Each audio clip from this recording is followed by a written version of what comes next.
That is the most difficult part. There is the assignment I have finished, and the assignment to come. In between is a black hole called waiting. I cannot go back to Natick now. The house where I lived has already been sanitized, and the story of why I had to leave has been seeded. I was living there alone for 2 months while my parents were on an extended business trip. That was the establishing story. There was a terrible accident overseas. I had to leave without notice. That's the exit story. Now it's time to change cities and wait. In this case, the black hole is called Providence. I travel by train whenever possible. It's slow and old-fashioned, but that can work in my favor. Lack security, no ID checks, and it's easy to buy a ticket under an assumed name. Besides, I enjoy it. I feel safest encased in metal and in motion.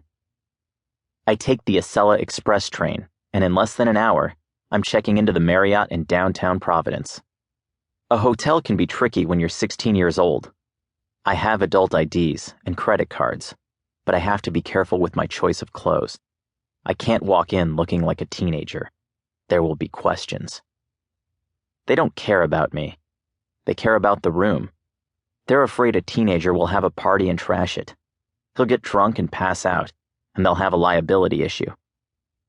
Sometimes I'll call ahead and reserve the room for my son, but that requires a story, and stories invite attention. Stories can be remembered. A regular check-in cannot. So I keep it standard as much as possible. Big cities are best. Chains are best. Clubs are best. I'm a Marriott Rewards member under 10 names. I walk toward the front desk. A large group stands around in front of the restaurant, an eclectic mix of people from their 20s to their 50s, excited and chattering. They have that happy look like they've been sprung from prison. I glance at the conference announcements. "Welcome, librarians," one of the signs reads. "Are you one of us?" a well-dressed woman with funky glasses says. "Wish I was," I say. That earns me a big smile.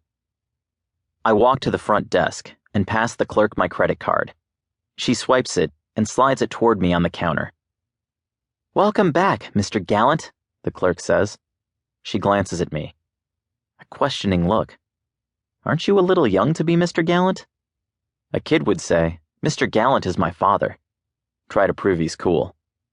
"A pleasure to be back," I say. Act older. Look older. "Will it be a long stay?"